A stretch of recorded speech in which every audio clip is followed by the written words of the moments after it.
Current affairs funda में आप सभी का स्वागत है। मैं हूं आपके साथ अभिषेक शर्मा और इस वीडियो में हम 8 मार्च तक के सभी इंपॉर्टेंट करंट अफेयर्स कवर करने वाले हैं। फ्रेंड्स, वीडियो को अंत तक जरूर देखिएगा, काफ़ी कुछ आज आपको जानने के लिए मिलेगा। और गाइस, इस सेशन को शुरू करने से पहले आप सभी को बताना चाहूँगा कि हमारी 1 ईयर की मेंबरशिप आप अवेल कर सकते हैं, जिसके अंतर्गत आपको चैनल पर अपलोड होने वाली current affairs video PDF format में मिल जाएंगी। इसके लिए आप 249 रुपीज़ पे कर सकते हैं और ये मेंबरशिप आपकी 1 साल के लिए वैलिड रहेगी। इसमें आपको अक्टूबर, नवंबर और दिसंबर करंट अफेयर्स की PDF भी मिलेगी। 2020 की बात कर रहे हैं और आने वाले 1 साल तक आपको PDF मिलती रहेगी। जब भी आप सब्सक्रिप्शन लेंगे तब से आपका 1 साल शुरू हो जाएगा। तो चलिए फिर करते हैं शुरुआत इस वीडियो सेशन की। हाल ही में प्रधानमंत्री नरेंद्र मोदी ने NEIGRI-HMS में 7500वें जन औषधि केंद्र का उद्घाटन किया, जो कहाँ पर स्थित है? तो ये स्थित है मेघालय की कैपिटल शिलोंग में। और NEIGRI-MS इसका मतलब है north eastern Indira Gandhi regional institute of health and medical sciences. साथ ही आपको ये भी जानना चाहिए कि 1 मार्च से 7 मार्च तक पूरे देश में जन औषधि वीक मनाया गया और 7 मार्च को जन औषधि दिवस मनाया गया है। 2014 में जहां 86 जन औषधि केंद्र थे, वहीं अब 7500 जन औषधि केंद्र बन गए हैं। अब जल्दी से जान लेते हैं कि प्रधानमंत्री भारतीय जनऔषधि परियोजना यानी PMBJP ये आखिर है क्या। देखिए, अगर आपको एग्जाम में अच्छा स्कोर करना है तो सरकारी योजनाओं पर आपको ध्यान देना चाहिए। तो PMBJP ये एक कैंपेन है जिसे डिपार्टमेंट ऑफ फार्मास्यूटिकल द्वारा शुरू किया गया, इस मकसद से कि जो मेडिसिन्स हैं इनको अफोर्डेबल प्राइस पर प्रोवाइड कराया जा सके। कहाँ पर? प्रधानमंत्री जन औषधि केंद्रों पर। अब ये कौन सी मेडिसिन्स होती हैं जो सस्ती मिलती हैं? तो इन्हें बोलते हैं जेनेरिक मेडिसिन।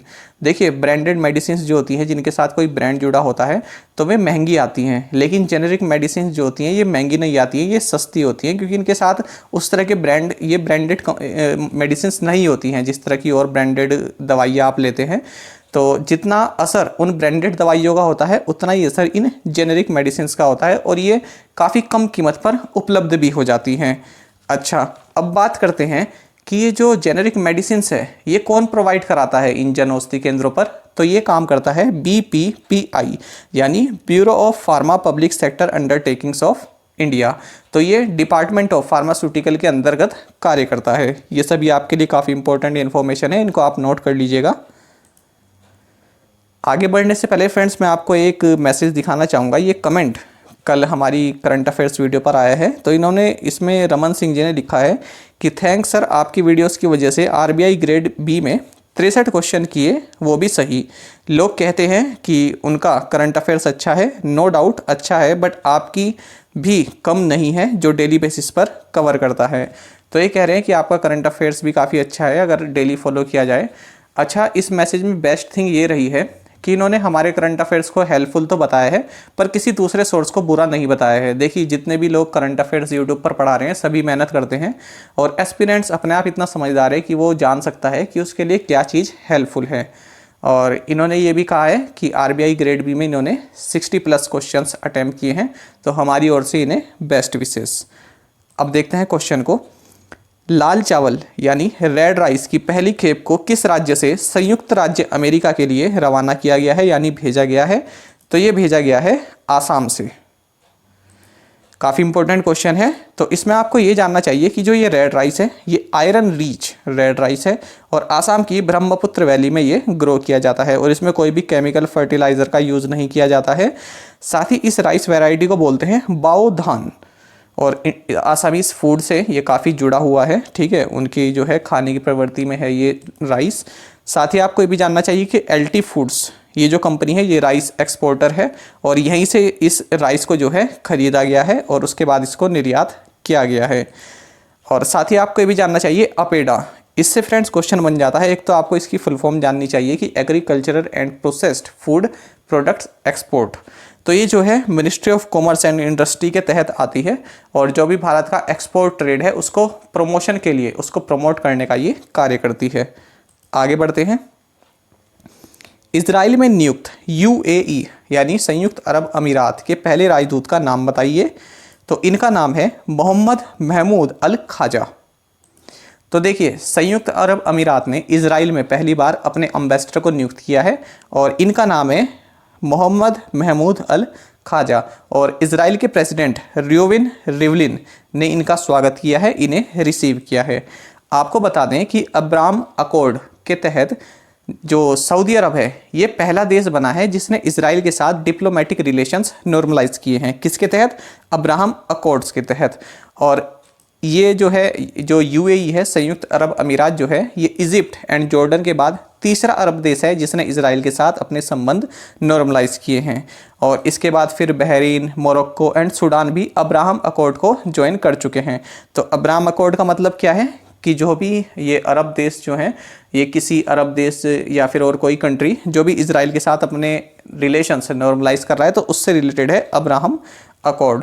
अच्छा, साथ ही आपको ये भी जानना चाहिए, एक स्टैटिक जीके के लिए है, ये एक पॉइंट मैंने यहाँ पर ऐड कर दिया है कि जो अम्बेसडर नियुक्त किए गए हैं इन्होंने इजराइल में यद वासिम इसको भी विजिट किया है।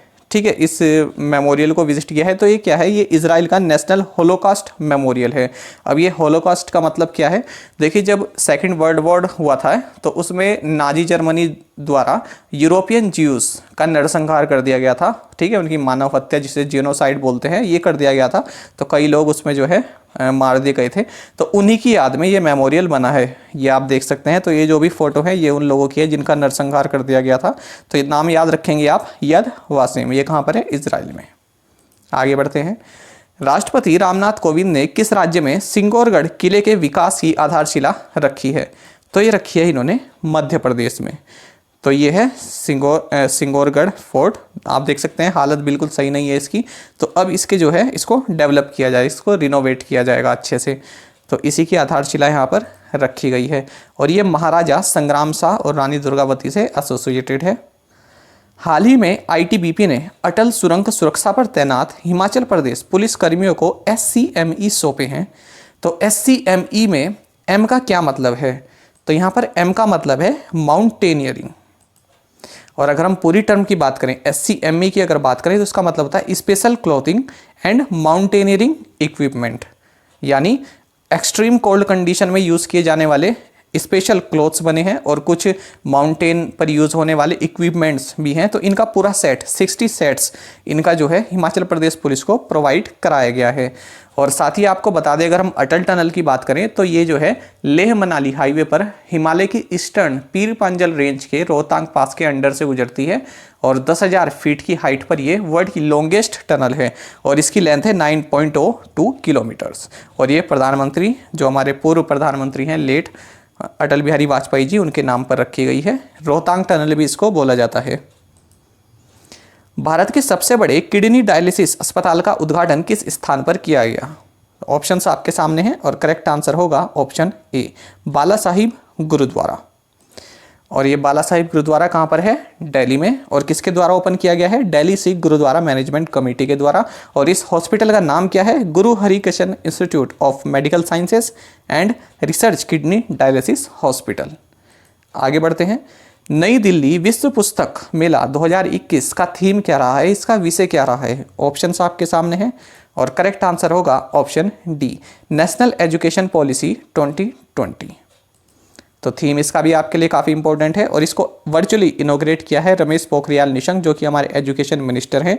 और ये 29वां एडिशन रहा है। किसके द्वारा ऑर्गेनाइज किया गया? नेशनल बुक ट्रस्ट NBT के द्वारा और international trade organisation of India IPPO के द्वारा। इसका थीम मैंने आपको बता दिया, national education policy 2020। Friends, exam में कई बार पूछा जाता है कि नेशनल बुक ट्रस्ट NBT ये किस वर्ष इस्टेब्लिश हुआ था? तो याद रखना 1957 में। ये क्वेश्चन SSC में भी पूछा गया है। और भी इससे जो ऊपर लेवल के एग्जाम होते हैं, स्टेट के एग्जाम जो होते हैं, उनमें भी ये क्वेश्चन आ चुका है। नेशनल बुक ट्रस्ट 1957 में और न्यू दिल्ली में इसका हेडक्वार्टर्स है। हाल ही में Indian medicines pharmaceutical corporation limited यानी IMPCL ने गवर्नमेंट E-मार्केट पोर्टल पर उत्पाद बेचने का निर्णय लिया है। IMPCL का मुख्यालय कहाँ पर स्थित है? एक तो फ्रेंड्स आपके लिए यहाँ पर ये इंपॉर्टेंट है कि GEM का मतलब क्या है, इसकी फुल फॉर्म भी पूछ ली जाती है कभी कभी, तो याद रखना गवर्नमेंट E-मार्केट। तो ये जो पोर्टल है, तो इस पर अब जो ये Indian medicines pharmaceutical corporation limited है, तो इसने हाल ही में अपने प्रोडक्ट्स सेल करने का निर्णय लिया है। तो इसका उद्घाटन, इसका मुख्यालय कहाँ पर है, इसका हेडक्वार्टर्स कहाँ है IMPCL का? तो इसका मुख्यालय है उत्तराखंड में। स्पेसिफिकली बात करें तो इसका ये हेडक्वार्टर्स है रामनगर उत्तराखंड में। तो अभी ये अपने प्रोडक्ट्स यहाँ पर बेचेगी। इसके प्रोडक्ट्स क्या क्या है, आयुर्वेदिक एंड यूनानी मेडिसिन ये बनाती है, मैन्युफैक्चर करती है। अच्छा, इसके बारे में जान लेते हैं, काफ़ी इंटरेस्टिंग आपके लिए रहेगा। पहली बात तो यह है कि ministry of health and family welfare के अंडर कार्य करती है। दूसरा ये कि रामनगर उत्तराखंड में लोकेटेड है और ये इकलौती ऐसी सेंट्रल पब्लिक सेक्टर एंटरप्राइज है जो कि आयुर्वेदिक एंड यूनानी मेडिसिन को मैन्युफैक्चर का कार्य करती है। अच्छा, इसका यहाँ पर इस्टेब्लिश जो ईयर है ये यहाँ पर आपके लिए इम्पोर्टेंट नहीं है, लेकिन हमको तो यहाँ पर प्रोवाइड कराना पड़ता है क्योंकि हम आपको नोट्स दे रहे हैं, तो इसलिए हमको इंक्लूड करना पड़ता है। अगर ये इंक्लूड नहीं करेंगे तो पूरा का पूरा सब्जेक्ट ही यहाँ पर ये नीचे बताएगा बेकार है। तो किसी भी चीज़ की शुरुआत किससे होती है कि वो कब स्थापित किया गया था, तो इसलिए यहाँ पर बताया गया है। इतना आप अपने आप से भी देख सकते हैं, ठीक है। इसका एस्टेब्लिशमेंट इतना इंपॉर्टेंट नहीं है, केवल आप ये जानिए कि ओनली सेंट्रल पब्लिक एंटरप्राइज है जो आयुर्वेदिक एंड यूनानी मेडिसिन को मैन्युफैक्चर करती है और उत्तराखंड के रामनगर में ये बेस्ड है। आगे बढ़ते हैं। गुड़ महोत्सव या फिर जैगरी फेस्टिवल किस शहर में आयोजित किया गया, तो ये किया गया है लखनऊ में, यानी उत्तर प्रदेश में। और किसके द्वारा किया गया inaugurate, chief minister Yogi Adityanath द्वारा। उत्तर प्रदेश की गवर्नर है आनंदीबेन पटेल जो कि मध्य प्रदेश की भी गवर्नर है। कैपिटल है लखनऊ। उत्तर प्रदेश से जुड़े बिल्कुल लेटेस्ट करंट अफेयर्स की बात करें तो यहाँ के सीएम ने झांसी में स्ट्रॉबेरी फेस्टिवल इसको भी इनॉग्रेट किया है। और अयोध्या डिस्ट्रिक्ट एडमिनिस्ट्रेशन ने हाल ही में स्कॉच गोल्ड अवार्ड जीता है कोविड-19 मैनेजमेंट के लिए। साथ ही कुशीनगर ये उत्तर प्रदेश का तीसरा इंटरनेशनल एयरपोर्ट बन गया है और हाल ही में इसको DGCA से क्लियरेंस भी मिल गया है। और उत्तर प्रदेश गवर्नमेंट ने जो भी लैंड रिलेटेड जो लड़ाई होती है, डिस्प्यूट होते हैं, विवाद होते हैं, उनको ख़त्म करने के लिए वरासत इस ड्राइव को शुरू किया है। साथ ही उत्तर प्रदेश गवर्नमेंट ने लैंड होल्डिंग्स आइडेंटिफाई करने के लिए, उनको चिन्हित करने के लिए 16 डिजिट का एक यूनिकोड अनाउंस किया है। साथ ही योगी आदित्यनाथ ने अभ्युदय स्कीम इसको भी लॉन्च किया है। तो इसके तहत जो भी IAS, CDS, PCS, NEET, JEE, तो इसकी जो भी फ्री कोचिंग यहाँ पर प्रोवाइड कराई जाएगी। जो लोग अफोर्ड नहीं कर सकते कोचिंग फीस, तो उनको यहाँ पर प्रोवाइड कराई जाएगी। काफ़ी इंपॉर्टेंट स्कीम है अभ्युदय। आगे बढ़ते हैं। गुलमर्ग में खेले गए भारत शीतकालीन राष्ट्रीय खेलों में किस राज्य या केंद्र शासित प्रदेश ने पदक तालिका में शीर्ष स्थान प्राप्त किया, तो ये प्राप्त किया है जम्मू एंड कश्मीर ने। बात हो रही है खेलो इंडिया विंटर नेशनल गेम्स की और ये गुलमर्ग में हुए हैं। तो जम्मू एंड कश्मीर ने यहाँ पर 11 गोल्ड जीते हैं। कर्नाटक ने जो है यहाँ पर सेकंड स्पॉट यानी दूसरे स्थान पर रहा है, 5 गोल्ड यहाँ पर जीते हैं। और तीसरे नंबर पर रहा है महाराष्ट्र, ठीक है, इसने 3 गोल्ड यहाँ पर जीते हैं। और इसी तरह के अगर हम इवेंट की बात करें तो खेलो India first Zanskar winter sports festival ये लद्दाख में संपन्न हुआ। और जो आपका first ever white water rafting festival है और इसका वेन्यू भी आपका जम्मू कश्मीर रहा है। तो ये आप दोनों पॉइंट नोट कर लीजिएगा। आगे बढ़ते हैं। कीर्ति गुप्ता, मनीषा कीर और राजेश्वरी कुमारी ने कहाँ पर आयोजित ISSF शॉटगन विश्व कप में रजत पदक यानी सिल्वर मेडल जीता है, तो इन्होंने जीता है कायरो इजिप्ट में। तो कहाँ पर हुआ है ISSF शॉटगन विश्व कप, ये हुआ है कायरो में। अच्छा, और यहाँ पर गोल्ड किसने जीता है, रशिया ने। एक तो ये तीनों आपके लिए इंपॉर्टेंट है कि ये किससे जुड़ी हुई हैं, शॉटगन से जुड़ी हुई है, ठीक है। और अगर इनमें हम मेंस टीम की बात करें तो इन्होंने यहाँ पर ब्रॉन्ज मेडल जीता है। और इनमें कौन कौन से खिलाड़ी शामिल रहे मेंस टीम में, महराज अहमद खान, अंगद वीर सिंह बाजवा और गुरजोत खांगोरा। तो इन्होंने ब्रॉन्ज मेडल जीता है, ये मेंस की बात हुई।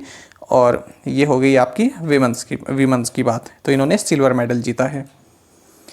वाणिज्य और उद्योग मंत्री यानी commerce and industry minister Piyush Goyal ने निम्नलिखित में से किसके लिए प्रोजेक्ट डेवलपमेंट सेल की घोषणा की है, तो ये की है इन्होंने बायोटेक्नोलॉजी के लिए। Commerce and industry minister Piyush Goyal announces project development cell for biotechnology. तो जैसा कि नाम से ही पता चल रहा है कि बायोटेक्नोलॉजी से रिलेटेड जो भी प्रोजेक्ट हैं उनके डेवलपमेंट के लिए एक सेल तैयार किया जाएगा। सेल मतलब कोई ग्रुप, समूह, है ना, इस तरह से समझ सकते हैं आप।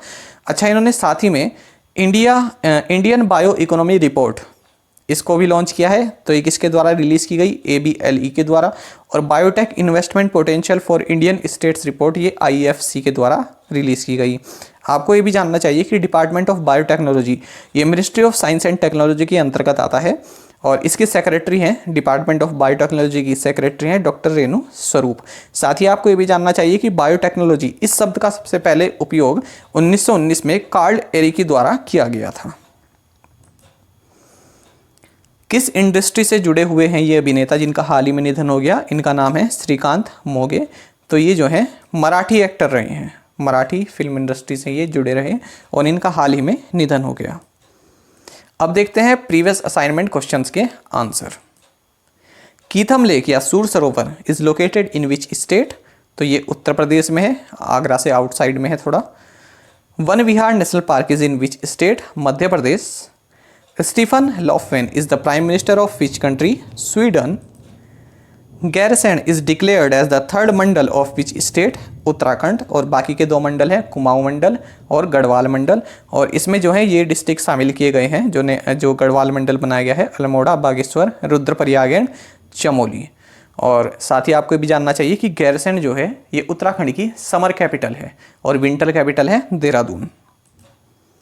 Who is the minister of state with independent charge in ministry of labour and employment? Santosh Kumar Gangwar. अब देखते हैं आज के असाइनमेंट क्वेश्चंस। इससे पहले फ्रेंड्स, अगर आपको हमारा करंट अफेयर्स अच्छा लगता है तो आप वीडियो को लाइक जरूर किया कीजिए। जिस ग्रुप में भी आप जुड़े हैं वहाँ पर आप इसको शेयर भी कर सकते हैं, ठीक है। और अब हम देख लेते हैं आज के असाइनमेंट क्वेश्चंस। इन 5 क्वेश्चंस के आंसर आप हमें कमेंट बॉक्स में जरूर बताइएगा। Nag river flows through which city? Along the world's largest ship scrap yard is located in which state? मतलब यहाँ पर जो शिप होती हैं उनको तोड़ा जाता है, तो ये कहाँ पर स्थित है? Alang shipyard. India commemorates the Chabahar day on which day?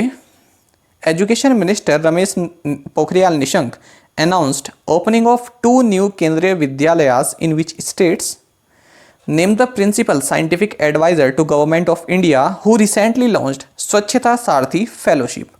तो फ्रेंड्स, अगर आपको एक क्वेश्चन का आंसर भी इसमें आता है तो आप ज़रूर बताइए। आई होप आपको फर्स्ट क्वेश्चन का आंसर तो इसमें मालूम ही होगा, तो आप हमें कमेंट बॉक्स में ज़रूर बताइएगा। और साथ में आप सभी करंट अफेयर्स फंडा को टेलीग्राम पर भी ज्वाइन कर सकते हैं। यहाँ पर रेगुलर वीडियो अपडेट्स और करंट क्विजेस हम आप सभी के लिए डालते हैं। साथ ही डिस्कशन ग्रुप में आप किसी भी क्वेश्चन का सोल्यूशन पा सकते हैं। दोस्तों, यहाँ पर करंट अफेयर्स की प्लेलिस्ट दी गई है, इसको ज़रूर देखें और अपने दोस्तों के साथ व्हाट्सएप एंड टेलीग्राम पर शेयर करें, लाइक करें और कमेंट करके बताइएगा कि ये वीडियो आपको कैसी लगी। Thank you guys.